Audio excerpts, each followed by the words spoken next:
We are in the laws of nidarim, vows, and all of the parameters in what is a vow, what constitutes a vow, taking God's name in vain or making a vow, keeping your word. Actually, it's not about the third commandment and about God's name in vain, because in a vow, you don't use God's name as opposed to an oath. But and we're actually speaking about vows and oaths, some specifically vows, but also incorporates oaths, which we spoke about previously. There are distinctions. So now is like when you take a vow, what did you mean by it? Because it's very important what your words are being uttered, and yet what is the intent of those words? So chapter 10 in Nidarim, when a person takes a vow or an oath saying, I will not taste food today. So he's forbidden only until nightfall.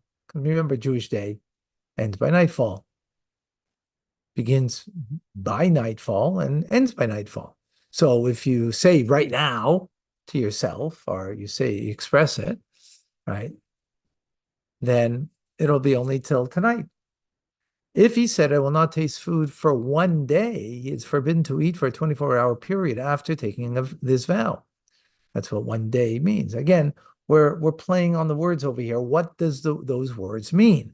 Accordingly, even though he is permitted to eat after nightfall, one who takes a vow not to taste food today should not eat after nightfall until he asks a sage to retract his vow. This is a decree, lest he take an oath another time not to eat for the entire day and eat after nightfall. For people at large do not know the difference between these two situations.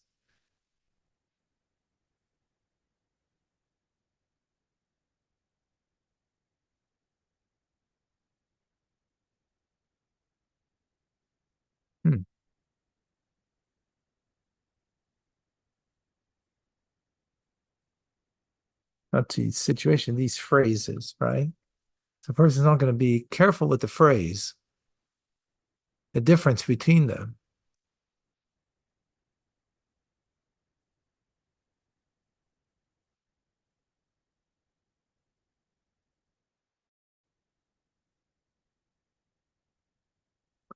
In other words, since, eating today and not to eat for a day is so close to each other, and you can make a mistake.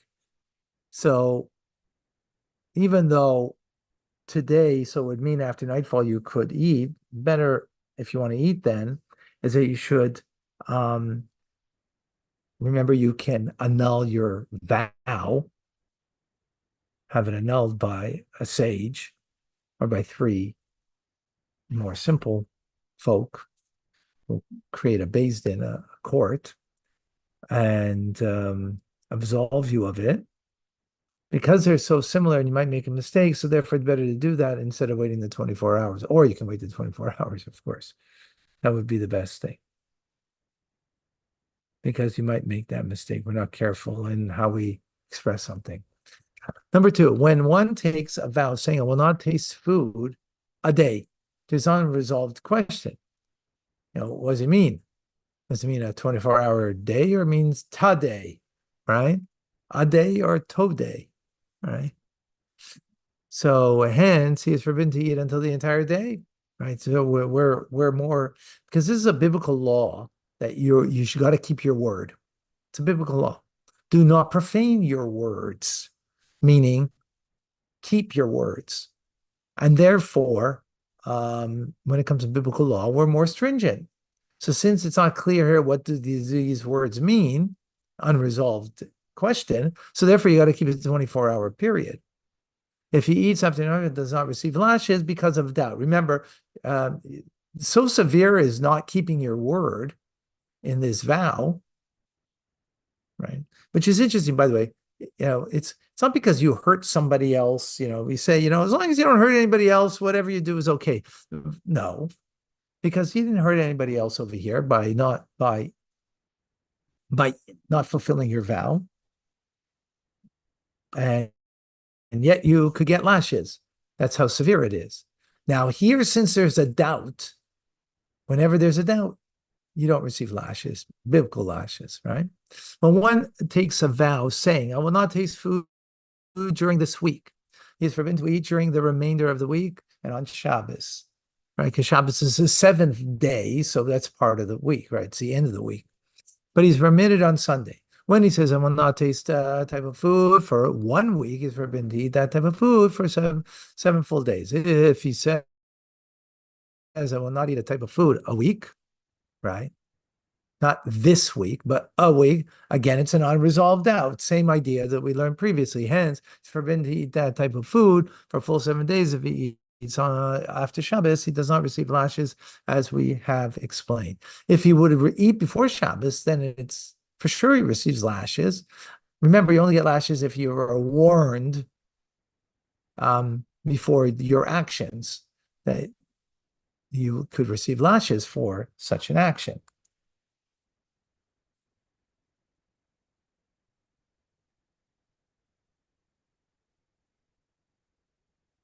Okay. When one takes a vow saying, I will not drink wine during this month, he's forbidden for the remaining days of the month. He is permitted on the day of the following Rosh Chodesh.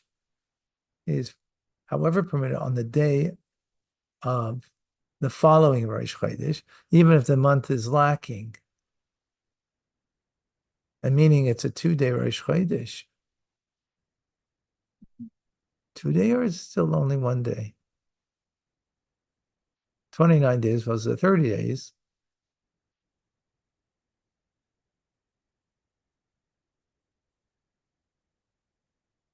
Okay.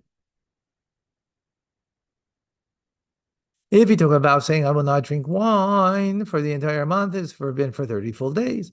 If I will not drink wine for a month, again, forbidden for a full 30 days of an unresolved question, right? Same idea, just bringing it up in now different time periods. Not exactly sure why the Rambam is doing this. Because it's the same idea. He's just repeating it, saying it in a day, a week, and a month. Okay. Could have just said, same applies for the week and same applies for the month, right? Same idea. What is the novelty over here for him to say this law in the Rosh Chodesh, because it could be a missing month? So maybe there, yes. But the week, I don't see what he offered anything novel in that. Got my question? Number 4, when one takes a vow saying, I will not eat meat this year, even if it's only for 1 day left of the year. He's forbidden only that day, and is permitted to eat meat on Rosh Hashanah, because Rosh Hashanah is the next year. For the beginning of the year, in regards to vows, is Rosh Chodesh Tishrei, Rosh Hashanah. If he said will not eat meat for 1 year, he is forbidden a complete year from day to day. If it is a leap year, he is forbidden in that year and an extra month. Okay, that I get because of the extra month. So that's a chiddush now, that the extra month, right? We don't say is included. If he says I will not eat meat for a year, forbidden a complete year from day to day because of unresolved doubt, as explained. Same idea. Number 5, when one takes a vow saying, I will not drink wine for a 7-year cycle, he's forbidden for the remaining years for this 7, right? This 7, right? The sabbatical years of the 7-year cycle, and the sabbatical year he is not permitted until Rosh Hashanah of the year after sabbatical year. Sabbatical year is the 7th year, so you got to wait till the end of that, then he can have wine. If he says, will not drink wine for a 7-year cycle, forbidden for 7 full years from day to day. If he says, I will not drink wine this Jubilee year, he is forbidden in the remaining years of Jubilee year and in the 50th year itself. Okay, all of this seemingly same idea. Following rules apply when one says, I will not drink wine until Rosh Chodesh Adar.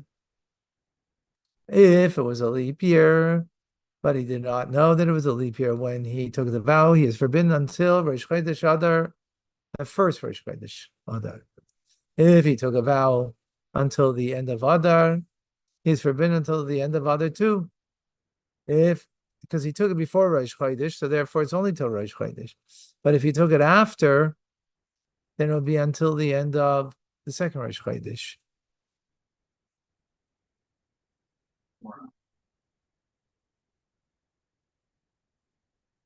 Right, because his intent is for the entire time of Adar.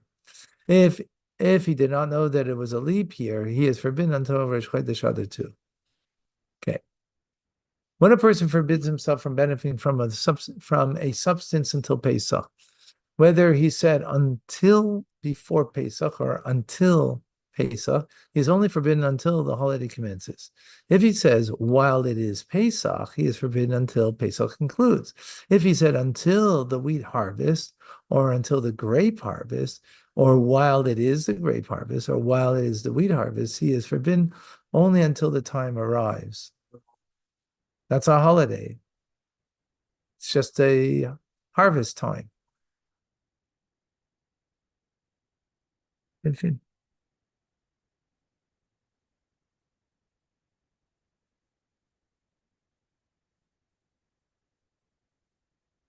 Okay, rationale for this in the following halacha. There's a general principle. Whenever there is a fixed time for a subject mentioned in a vow, he is forbidden only until that time comes. If he words the vow as long as it is, he is forbidden until the time concludes. Whenever the subject does not have a fixed time, like the time of wheat harvest or grape harvest, whether he said until or while it is, he is forbidden only until the time arrives. We do not assume that he took a vow undetermined length. Right. No, until the harvest arrives. No fixed time for the harvest conclusion. So therefore, it's until the harvest, since there's no fixed time. That's the uniqueness over there. There's no fixed time for the harvest conclusion, for it depends on how plentiful it'll be. Right. So therefore, it means until, even though it says while, but while could be, who knows?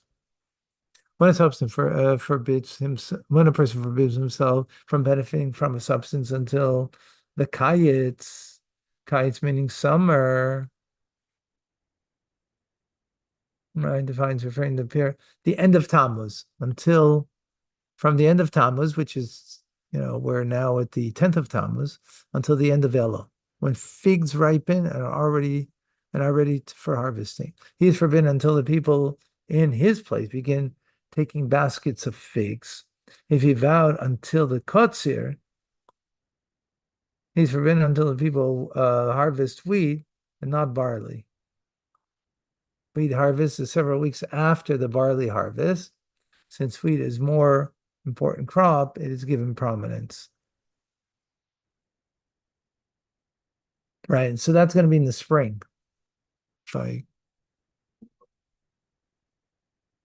If he explicitly said, until the kayetz passes, he's forbidden until the majority of people fold up their mats. They have set aside to dry figs and grapes to produce dried figs and raisins. Everything depends on local practice and the place where the person took his vow. What is implied? If he took a vow in a valley and forbid himself from benefiting from a substance until the kayetz, and then move to a mountainous region, he should not pay attention to the time whether or not fig harvest has begun in the place where he is at present, right? Because he took the vow in a different place. So he's got to go. Instead, he's concerned with when it begins in the place where he took the vow. And that is what he follows. Similar laws apply in an analogous situation, right? So you go according to the vow where you took it. When a person forbids himself from benefiting from a substance until the rains, he is forbidden until the rainy season, which Eretz Yisrael begins from Rosh Chodesh Kislev. That's when he's forbidden. When the time of the rainy season arrives, he is released from the vow, whether it rains or not, right? Because he said rainy until the rains. Mar Cheshvan is after Tishrei. Kislev is after Mar Cheshvan. If, however, it rained on the 17th of Cheshvan, he is released. That's when the flood began, 17th of Cheshvan. If he said until the rains is when the season is. Until it rains, he's forbidden until it actually rains, provided it rains from the second phase of the preliminary rainy season. In Eretz Yisrael, and in places close to it, this is from the 23rd of Mar Cheshvan onward.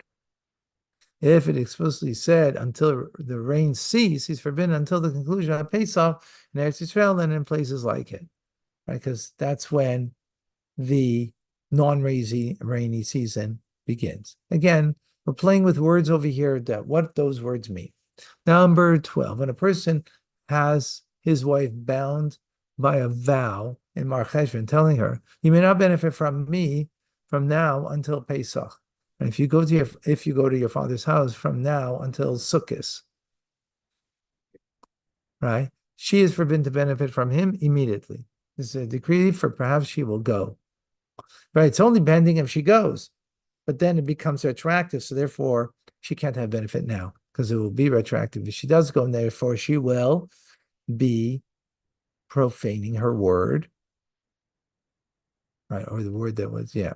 If she went before Pesach and derived benefit from him before Pesach, he is liable for lashes.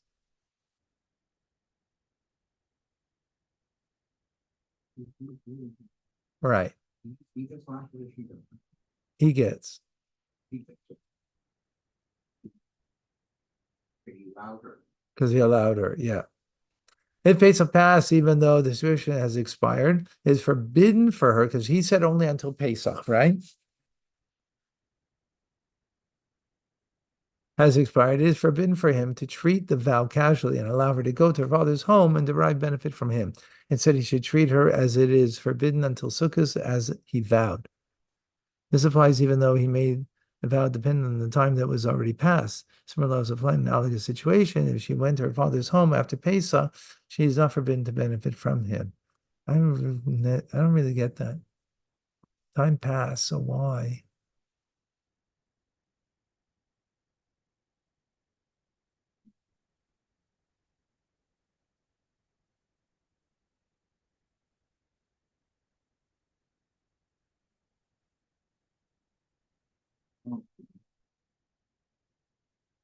That she should continue to all the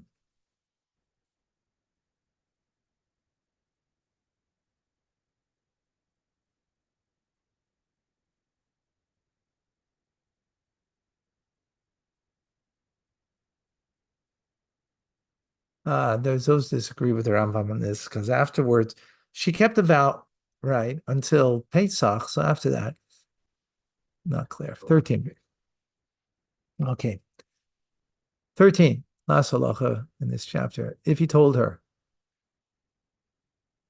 you may not benefit from me from now until Sukkot, if you go to your father's house from now until Pesach, she is forbidden to benefit from him immediately.